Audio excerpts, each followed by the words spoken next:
Every time a Roman army marched home, the real treasure wasn't gold or land. It was people. Tens of thousands of them.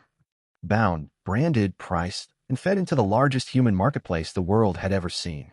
Welcome to AssetNova, where money, power, and history leave their fingerprints.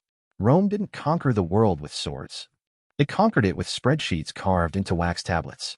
By the 1st century, slaves were the hottest asset class on earth. A healthy male from Gaul could sell for the price of a suburban house in today's money. Educated Greek tutors went for 10 times that. Doctors, scribes, accountants, they weren't hired. They were owned. Here's the part nobody tells you.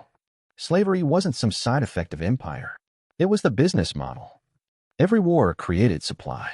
Prisoners of war were marched to coastal depots, shipped across the Mediterranean, and auctioned in hubs like Delos, Capua, and Rome itself. The island of Delos once sold 10,000 slaves in a single day. That's not a market. That's a factory. And like any factory, Rome optimized it. Traders classified humans the way we classify stocks. Strength, origin, skills, even attitude. Buyers weren't shopping for souls, they were shopping for returns. A vineyard owner calculated how many field hands he could work to death per season. A mining contractor expected a slave to survive maybe 6 months underground. Not cruelty. Accounting. Slaves weren't just labor. They were capital. If you needed a loan, you didn't bring land. You brought people. Slaves were used as collateral in Roman banks. Miss a payment, and your workforce was liquidated. Insurance contracts existed for them too. If a ship full of slaves sank in a storm, underwriters paid out. Human lives were written into balance sheets the same way cargo is today.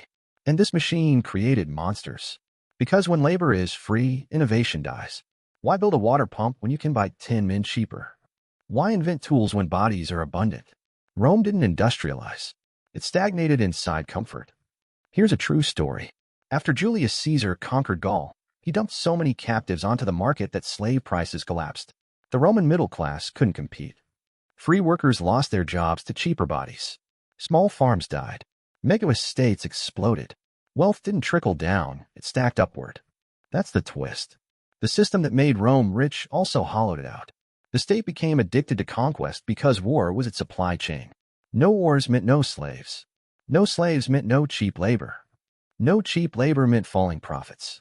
So Rome had to keep expanding just to stay solvent. That's not empire. That's a Ponzi scheme with swords.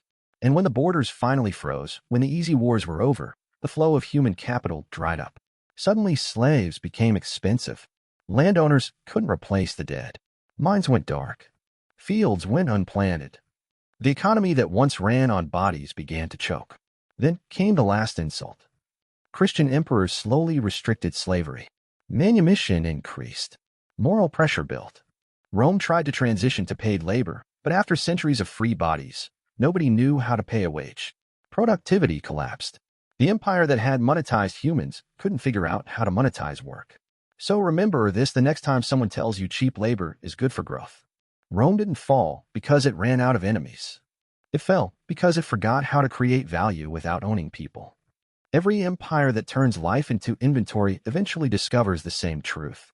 Assets aren't infinite. And when your wealth depends on dehumanizing supply, collapse isn't a risk. It's the invoice. They didn't lose the empire in battle. They lost it in accounting. By the 3rd century, Rome was drowning in the consequences of turning humans into capital. Slave prices were rising because conquest was slowing. The easy wars were over. Frontiers were defended, not expanded. And the supply chain that had fed the economy for centuries was breaking. This is where the real collapse begins. Large estates, once powered by endless cheap bodies, suddenly faced shortages. Landowners couldn't replace exhausted workers. Mines that once burned through lives like firewood were now empty. Agricultural output fell. Tax revenue collapsed. The empire tried to respond the only way it knew how, by squeezing harder. Taxes were raised. Coinage was debased. Soldiers were paid in metal that was worth less every year. The Roman denarius, once nearly pure silver, became a thin silver skin over copper. Inflation tore through the cities. Prices exploded while wages barely existed. People weren't saving anymore. They were surviving. And that's when Rome made its fatal pivot. Instead of rebuilding a wage economy, the state locked people to land. Former slaves became serfs. Free farmers were legally bound to their estates. You could not leave your profession. Your job became hereditary. The empire tried to preserve productivity by freezing society in place. It was slavery by paperwork. Rome didn't innovate its way out of the crisis. It regulated its way into paralysis. Trade shrank. Cities emptied. Wealth stopped circulating. The Roman economy didn't crash like a stock market. It suffocated like a closed system running out of oxygen. Here's the brutal irony. The system that once made Rome unstoppable had erased the skills needed to survive without it.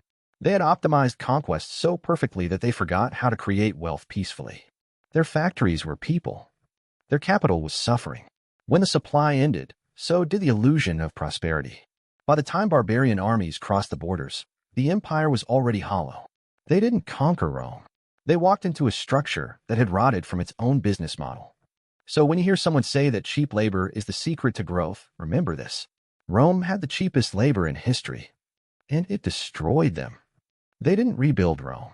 They recycled it. When the Western Empire fractured, the slave economy didn't disappear. It mutated. Chains were replaced by contracts, and the Roman plantation became the medieval manor. The empire that once owned bodies now owned obligations. People weren't free, but they weren't technically slaves either. They were coloni, tied to the land, taxed through generations, inherited along with the soil. Your father's debt became your destiny. Rome had invented the first version of economic immobility. And this is the part that should scare you. Because the system didn't survive due to force. It survived because it was financially convenient. Landowners needed predictable output. The state needed predictable taxes. So they locked labor in place. Not with whips, with paperwork. If you were born into a trade, you died in that trade. Bakers baked. Smiths forged. Farmers farmed. Mobility vanished.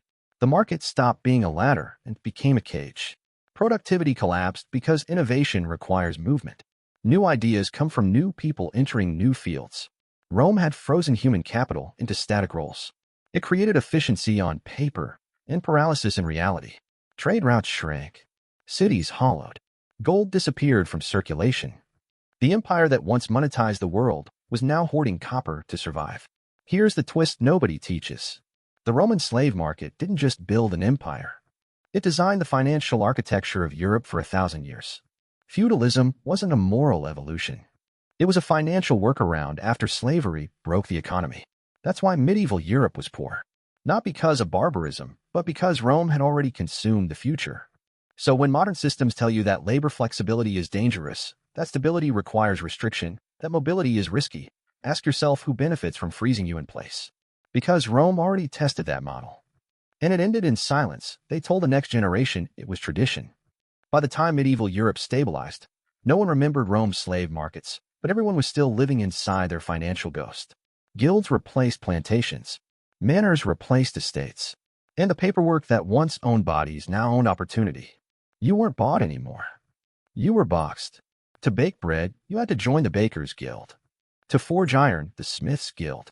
To trade cloth, the weavers. Each one controlled prices, training, supply, and who was allowed to work at all. It sounded fair. It wasn't. This was Rome's economy, wearing a new mask. Instead of chains, there were licenses. Instead of auctions, there were fees. Instead of overseers, there were masters who decided when you were worthy to earn a living. Your career wasn't chosen, it was granted. Mobility was still illegal. Innovation was still dangerous. Invent a faster loom, and the guilds smashed it. Offer cheaper bread, and you were fined out of existence. Markets weren't competitive. They were cartelized. The Roman slave logic survived inside medieval rulebooks. Here's the deeper pattern. Rome taught Europe that control is safer than creativity. So Europe stayed stagnant for centuries. Wealth didn't multiply, it rotated between the same families. The system wasn't broken. It was working exactly as designed. Until information escaped. When printing spread, when merchants learned bookkeeping, when capital began to move without permission, the cage cracked. People could finally monetize ideas instead of obedience. And that is why the modern economy feels chaotic. Because chaos is what freedom looks like after 1,000 years of control. They said Rome was gone, but Rome never left. It just upgraded the software. By the time the Renaissance arrived, Europe no longer needed chains, guild seals, or feudal papers. The new system didn't own your body, it owned your numbers. The ledger replaced the whip. Credit replaced captivity. and slavery was reborn as dependency. This is where modern finance quietly begins. Families like the Medici didn't conquer cities. They conquered flows. Money moved through double entry books that tracked every obligation, every delay, every failure. If Rome once counted people, the Renaissance counted promises. And promises are easier to scale than chains. Now debt could be created without war. Labor could be captured without violence. You didn't need prisoners, you needed borrowers. The Roman marketplace of bodies had evolved into a marketplace of balance sheets. Here's the twist nobody warns you about. Every system that comes after slavery is still trying to solve the same problem: how to extract value without resistance. Feudalism used land. Guilds use permission. Banks use credit. Today, algorithms use attention. But the architecture is identical. Control the bottleneck. Own the flow. Make exit expensive. Rome didn't die because it was cruel. It died because its economy could not survive without domination. Every successor system that forgets this truth builds the same collapse, only with cleaner language. So the question isn't whether slavery is gone. The question is whether it's been upgraded.